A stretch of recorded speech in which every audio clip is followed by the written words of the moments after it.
नमस्कार। खबरें अभी तक की बेहद खास पेशकश एमएलए हो तो ऐसा में आपका स्वागत है। मैं हूं आपके साथ विनय चौधरी और मैं हूं आपके साथ मुमताज। आप सबका बहुत बहुत स्वागत है। साथ ही हमारे साथ स्टूडियो में मौजूद हैं अनिल आर्य जी, जो इस कार्यक्रम में एक विश्लेषक और एक जज की भूमिका में। अनिल जी, बहुत बहुत स्वागत है आपका भी। Thank you Mumtaz.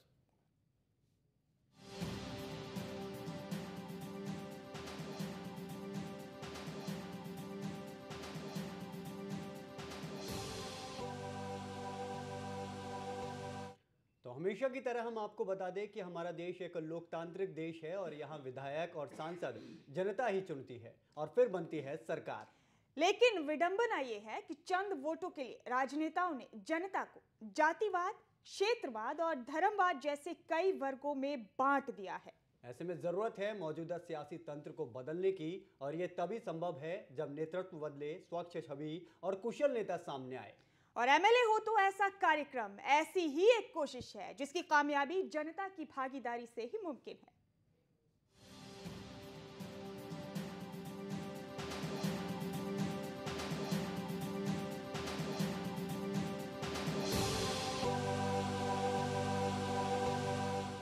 सूबे के तमाम हलकों से बेहतर नेता के चयन और जिम्मेदार विधायक तलाशना ही इस कार्यक्रम का मकसद है। जी, 2 चरणों में इस कार्यक्रम के जरिए एमएलए के बेहतर विकल्प तलाशे जाते हैं।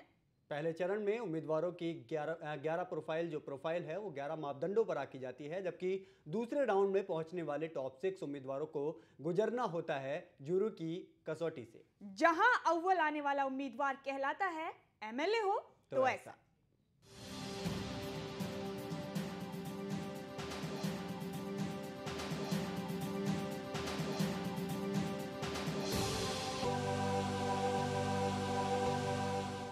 अनिल जी हमारे साथ स्टूडियो में मौजूद हैं। अनिल जी, एमएलए हो तो ऐसा कार्यक्रम में आप जज भी हैं और विश्लेषक भी।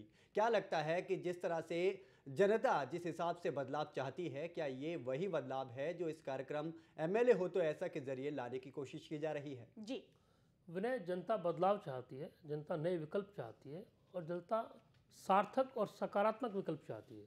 जनता नकारात्मक विकल्प नहीं चाहती। एमएलए हो तो ऐसा कार्यक्रम का जो हमारा कॉन्सेप्ट है, जो हमारा उद्देश्य है, जो लक्ष्य है, वो लक्ष्य ये है कि हम जनता को ऐसे विकल्प दे पाएँ जो बेहतर हों, जो कर्मठ हों, जो स्वच्छ छवि के हों, जो अपने क्षेत्र के प्रति, प्रदेश के प्रति एक सकारात्मक सोच रखते हों, विकास की सोच रखते हों, जो मुद्दों को पहचाने, परखें, जाने और उनका समाधान खोजें। दिल्ली में जो रिजल्ट आए हैं, दिल्ली का जो परिणाम है जी, उस परिणाम में हम अगर आप पार्टी की बात करें, आम आदमी की पार्टी की बात करें, उन्होंने यही किया। हालांकि मैं ये नहीं कहता कि जो हमारा शो का कॉन्सेप्ट है वो सारे बदलाव वही हैं जो दिल्ली में हुए हैं, लेकिन निश्चित तौर पे आम आदमी पार्टी ने कोशिश की अच्छी छवि के लोगों को उतारने की, उसने कोशिश की जनता के बीच से उतारने की। हमारा जो उद्देश्य है, हमारे वही उद्देश्य है, हम चाहे साफ छवि और चरित्र की बात करते हो, चाहे हम बाकी मापदंडों की बात करते हो, वो सारे मापदंड वही हैं कि जो एक नेता को एक सच्चा और सुच्चा नेता बनाते हैं, एक नेता को जनता के प्रति जिम्मेदार नेता बनाते हैं, एक नेता को ऐसा नेता बनाते हैं जो आम आदमी की, जो आम जनता की, जो क्षेत्र की समस्याओं को समझे, उनको जाने और उनका समाधान खोजे, एक बेहतर विकास दे पाए, एक बेहतर विकल्प बन पाए। यही हमारी कोशिश है और यही जनता चाहती है। ये नतीजों ने साबित भी किया है। जो कांग्रेस की फेलियर हुई वो इसी वजह से हुई। राहुल गांधी ने माना भी है कि जनता के साथ नहीं जुड़े, वो फेलियर हुई। हमारी कोशिश ये है एमएलए हो तो ऐसा के माध्यम से कि हम बहुत जो नेता हमारे पास आए, जो प्रतिभागी हमारे पास आए और जो हमारे जो हमने मापदंड रखे हैं, वो सारे मापदंड वही मापदंड हैं जो किसी नेता को एक बेहतर नेता बनाते हैं, किसी नेता को एक कर्मठ नेता बनाते हैं, किसी नेता को एक स्वच्छ और साफ छवि का नेता बनाते हैं। जी, बिल्कुल सही कहा अनिल जी आपने। हमारा जो ये शो है एमएलए हो तो ऐसा, इसके भी तमाम नियम, तमाम पैमाने इसी तरह के हैं कि इस कार्यक्रम से काफ़ी पारदर्शिता आ रही है।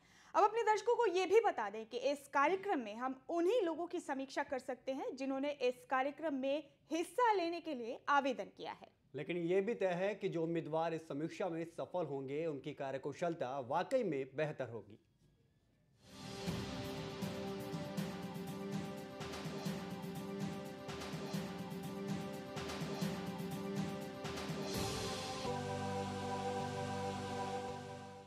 एमएलए हो तो ऐसा कि आज की कड़ी में हम रुख करेंगे लाडवा हलके का। ये इलाका अच्छी खासी राजनीतिक हैसियत रखता है, तो चलिए रूबरू होते हैं यहाँ के वोट समीकरण, मौजूदा हालात और राजनीतिक इतिहास से। इस बार अपने शो के जरिए हम तलाश कर रहे हैं लाडवा हलके के सबसे बेहतरीन उम्मीदवार की, जिसके तहत हमारी सर्वे टीम ने जायजा लिया लाडवा हलके का, जो कुरुक्षेत्र जिले के 4 विधानसभा क्षेत्रों में से एक है। लाडवा 2009 के परिसीमन के बाद एक नए विधानसभा क्षेत्र के तौर पर वजूद में आया। आपको बता दें कि रादौर, शाहबाद, थानेसर और नीलोखेड़ी हलकों के गांवों को शामिल कर लाडवा हलका बनाया गया। इस हलके में तकरीबन 155 गांवों के साथ कस्बा लाडवा, कस्बा पीपली और कस्बा बेबेन भी शामिल है। 2009 के आंकड़ों के मुताबिक यहाँ पर कुल मतदाताओं की तादाद है 1,26,849, जिनमें से पुरुष मतदाताओं की तादाद है 69,028, जबकि महिला मतदाताओं की संख्या है 57,821। 2009 के चुनाव में यहां पर कुल 1,12,361 वोट पोल हुई। लाडवा के जातिगत समीकरण की बात करें तो इस हलके में पिछड़ी और अनुसूचित जातियों की बहुतायत है। 2009 के आंकड़ों के मुताबिक यहां पर पिछड़ी जातियों की तादाद है तकरीबन 39.10%, जबकि अनुसूचित जातियां हैं करीब 21.71% और बाकी 39.19% में अन्य जातियां हैं। क्योंकि 2009 के परिसीमन के बाद वजूद में आया लाडवा एक नया विधानसभा क्षेत्र है, लिहाजा इसका कोई राजनीतिक इतिहास नहीं है। ब्यूरो रिपोर्ट, खबरें अभी तक। तो ये था लाडवा का वोट और जातिगत समीकरण। आपको बता दें कि इनेलो के शेर सिंह बड़शामी यहाँ से विधायक हैं। हमारा भी यही कहना है कि अगर जनता उनकी कार्यशैली से संतुष्ट है तो उन्हें फिर से चुने। लेकिन अगर जनता उन्हें जाति, एहसान, किसी दबाव या स्वार्थ की पूर्ति के लिए वोट डालती है तो जनता भी मौजूदा व्यवस्थाओं के लिए उतनी ही जिम्मेदार है जितने के नेता। जी, अनिल जी हमारे साथ स्टूडियो में लगातार मौजूद हैं और अब अनिल जी का रुख कर लेते हैं। अनिल जी, जरा बताइए लाडवा का राजनीतिक समीकरण क्या कहता है फिलहाल? मुमताज़, लाडवा चूँकि 2009 में पहली बार विधानसभा क्षेत्र बना था परिसीमन के बाद, उससे पहले वो थानेसर विधानसभा क्षेत्र में था और वहाँ जो परंपरागत वोट बैंक है, जो जातियां हैं, 2 जाति सबसे बड़ी हैं वहाँ पर, जाट और सैनी। पिछली बार भी इनेलो ने जो कैंडिडेट उतारे शेर सिंह बड़शामी, इनेलो के बहुत बड़े कद के नेता हैं जी, और कांग्रेस ने उतारा कैलाशो सैनी का, जो खुद भी इनेलो की बड़े कद की नेता रही हैं और कुरुक्षेत्र से 2 बार इनेलो से सांसद भी रही हैं। कांग्रेस छोड़कर वो इनेलो में शामिल हो गई और इनेलो ने उनको टिकट दी। तो जो दोनों के बीच में टक्कर थी, वो दोनों लोग कहीं ना कहीं इनेलो से जुड़े हुए हैं जी। सैनी वोटों का ध्रुवीकरण कैलाशो के साथ हुआ जी, और जो जाट वोट परंपरागत रूप से लगता है कि इनेलो के साथ है, कैंडिडेट भी जाट था, वो वोट जो पूरी तरह समीकरण हुआ, जो पूरी तरह पोलराइजेशन हुआ, वो शेर सिंह बड़शामी के पक्ष में हुआ।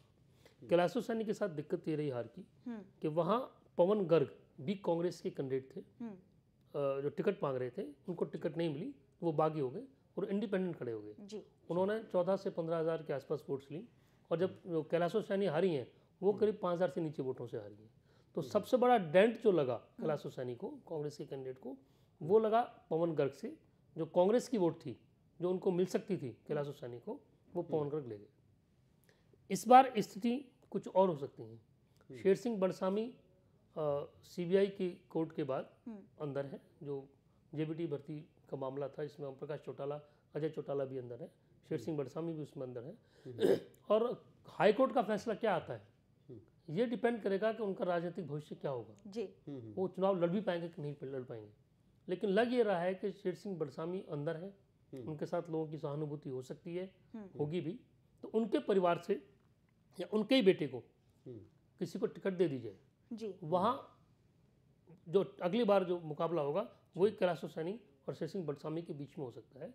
जो कांग्रेस के लोग हैं जो टिकट मांग रहे हैं, कांग्रेस कोशिश करेगी। अब तो इलेक्शंस जो हो चुके हैं, जो रिजल्ट्स आए, उसके बाद तो और संकट हो गया कांग्रेस के पास कि जिससे बगावत कम से कम हो, वो एडजस्टमेंट करने की कोशिश करेगी। हाँ, इतना ज़रूर है कि उस क्षेत्र में नवीन जिंदल का वो क्षेत्र है, सांसद नवीन जिंदल है, तो MP के कोटे से काम हुए हैं और कुछ काम कैलाशो सैनी ने भी कराए हैं।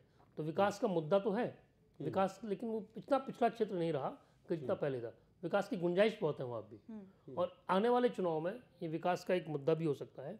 और सबसे बड़ा मुद्दा जो वहाँ बन सकता है लाडवा में, वो है महंगाई, जो कांग्रेस को बहुत भारी पड़ चुकी है और पड़ने वाली है, महंगाई भी और करप्शन भी।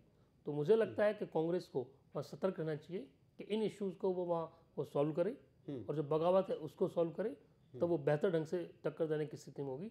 लग ये रहा है कि आने वाले चुनाव में भी कांग्रेस और इनेलो इन दो के बीच में टक्कर वहाँ रह सकती है। जी बिल्कुल है, क्योंकि जिस तरह से लाडवा के बारे में बताया अनिल जी ने, उस हिसाब से आने वाले चुनावों की अगर बात की जाए तो महंगाई और विकास से दो ऐसे मुद्दे होंगे जिन पर आने वाले समय में देखने को मिलेगा कि किस दल को यहाँ पर कामयाबी हासिल होती है। अनिल जी, एक सवाल यहाँ पर और उठता है, जिस तरह से ये जो चुनावी रिजल्ट आया इन राज्यों में मौजूदा सियासी हालात और मैंडेट को अगर देखा जाए तो क्या लगता है हरियाणा में कांग्रेस को आगामी विधानसभा चुनाव के मद्देनजर अब थोड़ा सा डर जाना चाहिए?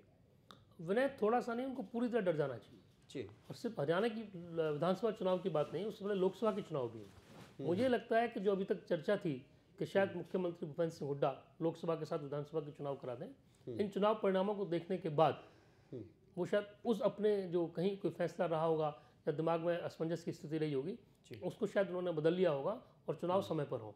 पहली बात तो ये। दूसरा कि जो चारों राज्यों को उठा के देख लीजिए, खासकर दिल्ली को अगर हम देखते हैं, राजस्थान को हम देखते हैं, ये दो स्टेट ऐसे हैं जो हरियाणा के साथ लगे हुए स्टेट्स हैं। दिल्ली को तो तीन तरफ से हरियाणा ने घेरा हुआ है, और राजस्थान की कई सीट्स ऐसी हैं जो हरियाणा, कई क्षेत्र ऐसे हैं जो हरियाणा को प्रभावित करते हैं। वहाँ जो कांग्रेस की स्थिति हुई है, उसके बाद तो निश्चित तौर पे हरियाणा कांग्रेस के लीडर्स को सतर्क हो जाना चाहिए। मध्य प्रदेश में जो फूट हुई है कांग्रेस के लीडर्स में, वो उनको ले डूबी वहाँ पर, उससे भी सतर्क हो जाना चाहिए। तो हरियाणा में जो लीडर्स की फूट है वो बहुत बड़ा डेंट डाल सकती है। हरियाणा में जो इश्यूज़ हैं, जिन इश्यूज़ को नहीं केयर किया जा रहा है, चाहे वो इंद्रजीत सिंह उठा रहे हो, चाहे शैलजा उठा रही हो, चाहे वीरेंद्र सिंह उठा रहे हो, उन इश्यूज़ को उठाना होगा। और जो जनता महंगाई से और भ्रष्टाचार से और विकास कार्यों के लिए जूझ रही है, क्योंकि ये तो तय है, हम 90 की 90 विधानसभाओं को दौरा कर चुके हैं कई बार, टिकट मिलेगी ना दोबारा में भी, एमएलए होता है ऐसे में भी। एक बात बड़ी खुल के सामने आ रही है कि जो क्षेत्र उन लोगों के हैं जो विपक्ष में हैं, जो क्षेत्र ऐसे हैं जो माना जाता है कि मुख्यमंत्री भूपेंद्र सिंह हुड्डा के विरोधी लोगों के हैं, वहाँ तुलनात्मक रूप से उतने विकास कार्य नहीं हुए जितने होने चाहिए। यही वजह है कि कांग्रेस के ऊपर बार बार आरोप लगता है कि वो क्षेत्रवाद की राजनीति कर रही है और भेदभाव की राजनीति कर रही है।